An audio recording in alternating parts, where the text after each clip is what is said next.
Hello दोस्तों, स्वागत है आपका एक बार फिर इडियोकेसी प्रीडा चैनल पे। और शुरू करते हैं आज की रिसर्च न्यूज़। आज की पहली खबर आ रही है हैरिसबर्ग कॉलेज ऑफ टेक्नोलॉजी से और एमआईटी की एक बहुत काफ़ी अच्छे जाने माने प्रोफेसर्स की टीम से, जिन्होंने प्रोग्रामेबल फाइबर बनाया है। और ये प्रोग्रामेबल फाइबर किसी कपड़ों की तरह बुना जा सकता है। अब ये कपड़ा बुना जाने पर इसमें 270 मिनट का फ्लोर फ्रेम डेटा स्टोर करके रखा जा सकता है। तो ये इसकी खासियत है। आप पूछोगे कि ये प्रोग्रामेबल फाइबर और फ्लोर फ्रेम डेटा क्या होता है, तो मैं आपको बता दूं कि प्रोग्रामेबल फाइबर एक ऐसे प्रकार का धागा है जिसे प्रोग्राम किया जा सकता है और जिसका जो शेप साइज और उसकी जो फील है उसको चेंज किया जा सकता है with artificial intelligence and neural network. इसमें फ्लोर फ्रेम डाटा जो है, वो फ्लोर फ्रेम डाटा क्या करता है कि आपका बॉडी का टेम्परेचर, आपके बॉडी का स्वीट प्रोपोर्शन, फिर आपके बॉडी के डिफरेंट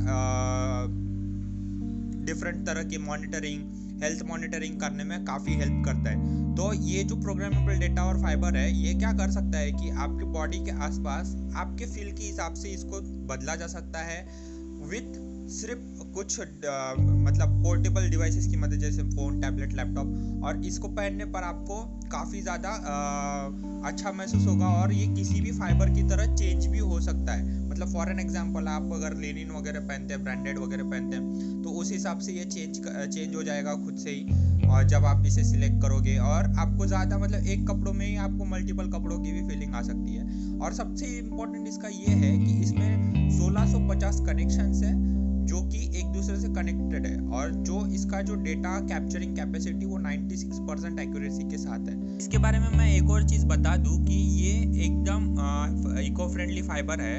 इको फ्रेंडली फाइबर मतलब अगर आप इसे पहनोगे एज अ क्लोथ, तो ये आपको कोई भी तरह का हार्म नहीं पहुंचाएगा। सबसे इम्पोर्टेंट चीज़।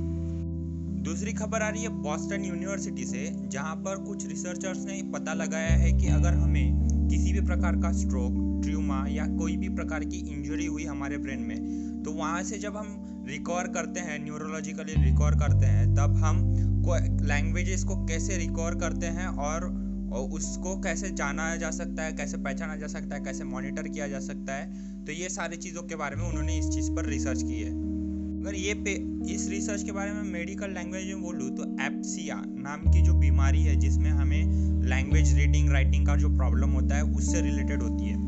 अब इस बीमारी में होता यह है कि जैसे आपको अगर किसी तरह खुदा ना खास्ता है आपका एक्सीडेंट हो गया, तो उसमें क्या होता है कि एक्सीडेंट होने के बाद अगर आप बहुत ज़्यादा मेंटली इंजर्ड हो चुके हैं, आपके ब्रेन को या फिर स्पाइनल कॉर्ड को बहुत ज़्यादा नुकसान पहुंचा है, तो आपका जो लिखने का और सुनने का या फिर बोलने का तरीका, जो आपकी भाषा का होता है, वो बदल जाता है और उसको रिकॉर्ड करने में काफ़ी ज़्यादा टाइम लगता है। और कभी कभी आप इन भाषाओं को भूल भी सकते हैं। तो इसी को एप्सिया कहते हैं। और इसी के लिए उसको मॉनिटर करने के लिए और उसका जो उसको अच्छे से ठीक करने के लिए ये पेपर को पब्लिश किया गया है। और इसमें क्या क्या चीज़ें ये हम सामने देखेंगे और डिटेल में। सबसे पहले ये टेस्ट स्पेनिश और इंग्लिश लैंग्वेज के बायलिंगुअल लोगों पर किया गया। बायलिंगुअल लोग मतलब ऐसे लोग होते हैं जिन्हें एक से ज़्यादा लैंग्वेजेस आती हैं। तो ये जो रिसर्च है, इन्होंने पहले ऐसे लोगों पर किया जिनको इंग्लिश और स्पेनिश आती है, फिर उनके साथ स्टडी की। और स्टडी में ये जाना कि जो आप अगर इंजर्ड हो किसी तरीके से, तो आप किसी भी लैंग्वेज को बहुत ज़्यादा इन्हांस भी कर सकते हो और उसे बहुत ज़्यादा बेकार भी कर सकते हो, मतलब उस चीज़ को बहुत ज़्यादा डिग्रेड भी कर सकते हो। अब उससे होगा ये कि अगर आप ऐसी चीज़ों को मॉनिटर कर सकते हो कि आप लैंग्वेजेस को भी रिकवर करने में हेल्प करो, या फिर जो भी आपको स्पेसिफिक लैंग्वेज अच्छे से डेवलप करनी है, तो उसमें आप स्पेसिफिकली डेवलप कर सकते हैं। और इसमें न्यूरोलॉजिकल सिम्टम्स जो हैं उसके, तो वो भी इन्होंने कैप्चर करने की कोशिश की और उसी से इन्होंने स्टडी किया है। और ये बोलते हैं कि बहुत ज़्यादा फिटनेस, अगर हम किसी को पर्सन की फिटनेस पर अफेक्ट करें, तो वो दोनों लैंग्वेजेस को अच्छे से रिकवर कर सकता है। अब मैं आपको ये बताता हूँ कि ऐसी रिसर्च होती किस लिए है। फॉर एन एग्जाम्पल, मैं आपको बताऊँ कि 2006 में एक कोरियन एक चाइनीज़ इंसान का एक्सीडेंट हुआ था।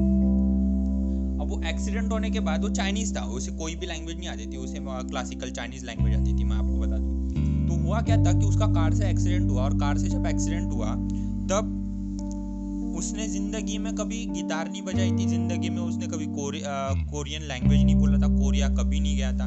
लेकिन वो इंसान कोरियन लैंग्वेज भी पढ़ा और उसको गिटार भी इतने अच्छे से आने बैठा कि आज वो दुनिया का सबसे पॉपुलर गिटार आर्टिस्ट है। तो ऐसे ही चीज़ों को काउंटर करने के लिए, ऐसी ही चीज़ों को मतलब रिफ्रेश करने के लिए या फिर सुधारने के लिए, और जिस लैंग्वेज में वो है उस लैंग्वेज को प्रॉपरली डेवलप और इन्हांस करने के लिए, और ऐसे लोगों को एप्सिया नाम की डिसीज से बीमार लोगों को डील करने के लिए ये रिसर्च पब्लिश की गई। और उन्होंने ये जाना कि न्यूरोलॉजिकल कुछ तरह के सिम्टम्स से हम उसे कंट्रोल कर सकते हैं, और उस कंट्रोल करने के बाद बहुत एक अच्छे से किसी परफेक्ट पर्सन के लिए, उसके पर्सनैलिटी के लिए प्रोग्राम बनाकर, मतलब प्रोग्राम मतलब उसके हिसाब से शेड्यूल बनाकर, उसके हिसाब से टाइम टेबल बनाकर, उसके हिसाब से रेमेडी मतलब सॉल्यूशन बनाकर उसे अगर सर्व किया जाए तो वो लैंग्वेजेस उसको अच्छे से वापस रिकंस्ट्रक्ट करने में हेल्प होगी उनके माइंड में, और वो उस दोनों लैंग्वेज को वापस बायलिंगुअल तरीके से बोल सके, पढ़ सके, लिख सके, इसमें उनकी हेल्प होगी। अगली खबर है यूनिवर्सिटी ऑफ ब्रमिंघम से, जो यूनाइटेड किंगडम के कोरोना वायरस इम्यूनोलॉजी कंसोर्टियम के अंडर में काम कर रही थी, और उन्होंने एक उसमें से स्टडी ओरिजिनेट किया और उसे स्टडी किया। यह स्टडी कोविड-19 से रिलेटेड है, मतलब हमारे सार्स कोविड-19 वायरस से, जो हमारे चाइना से ओरिजिन हुआ है। तो इसमें उन्होंने पाया कि जो हमारी खुद की बॉडी है वो खुद के खिलाफ, मतलब हमारी खुद की बॉडी के टिश्यू के खिलाफ ही इम्यूनो रिस्पॉन्स जनरेट कर रही है, और वो किस कारण कर रही है ये उन्होंने जाना। तो यह आज की तीसरी न्यूज़। इसके observations clinical and experimental immunology नाम के मैगजीन्स में आप पब्लिश किया है, तो आप 4 जून की जो एडिशन है उसकी वो उसमें पढ़ सकते हैं इतना डिटेल में। उन्होंने क्या तो ऑटो एंटीबॉडीज प्रोड्यूस होने वाले 84 पीपल्स को स्टडी किया जो कोविड-19 से ग्रस्त थे, जब पहले और बाद में, ठीक है। तब इन्होंने इनकी स्टडी में पाया कि जो कोविड-19 है वो खुद को तो रिपेयर कर ही सकता है, लेकिन हमारे खुद के ब्लड सेल्स के खिलाफ इम्यूनोजेनिक रिस्पॉन्स भी क्रिएट कर सकता है। बाद में ये ऑटो इम्यून हेडेक्स वगैरह भी जनरेट करता है, और फिर उसके बाद जब ये सर्व हो जाता है, मतलब बहुत ज़्यादा खतरनाक हो जाता है, तो गुलियन बैरे सिंड्रोम भी ये क्रिएट कर सकता है, ऐसा उन्होंने रिसर्चर्स में कहा। वैसे ये research UK research and innovation agency and national institute of health research NIHR द्वारा मतलब की गई थी, और इसमें यूनिवर्सिटी ऑफ ब्रमिंघम की काफ़ी ज़्यादा हेल्प ली गई थी। और जो ये है United kingdom corona virus immunology consortium, जो एक संस्था है, उनके अंडर में ये सारी रिसर्चेस कंडक्ट की गई थी। और वहाँ के जो फर्स्ट प्रोफेसर है एलेक्स रिस्टर, वो कहते हैं कि the antibodies we recognise are much likely whose motives some of the skin muscles coronary heart autoimmune disease. मतलब उनका ये कहना है कि जो एंटीबॉडीज हमारे शरीर में बनती हैं ये रिएक्शन के बाद, वो मोस्टली स्किन के ऑटो इम्यून रिस्पॉन्स, मसल्स के ऑटो इम्यून रिस्पॉन्स, या फिर कोरोनरी आर्टरी जो होती है हमारी हार्ट में, उसकी ऑटो इम्यून डिसीज के खिलाफ काम करती है। लेकिन यही जो ये है क्या बोलते हैं, यही जो एंटीबॉडीज है वो कोविड-19 के बाद रिवर्सली अफेक्ट करती है हमारी बॉडी पर, और ये जनरेट करती है गुलियन बैरे सिंड्रोम को। इन्होंने इस स्टडी को 4 ग्रुप में डिवाइड किया है, जिसके डिटेल आप आर्टिकल्स में पढ़ सकते हैं, और आर्टिकल की लिंक डिस्क्रिप्शन में आपको दी है।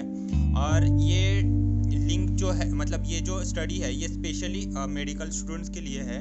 तो जो भी मेडिकल स्टूडेंट्स हमारे चैनल पर हैं उनसे रिक्वेस्ट करता हूँ कि वो आर्टिकल को पढ़े अच्छे से, और सबसे आखिरी में जो इसका ऑब्जर्व प्रिपरेशन है 4 अलग अलग ग्रुप्स में, इसको एनालिसिस करें और वो अपने स्टडीज़ में इंक्लूड करें, और उसके साथ साथ इसको ऑब्जर्व करें, शायद इंडिया में भी हो ना हो, और इससे आपको काफ़ी ज़्यादा हेल्प भी हो सकती है।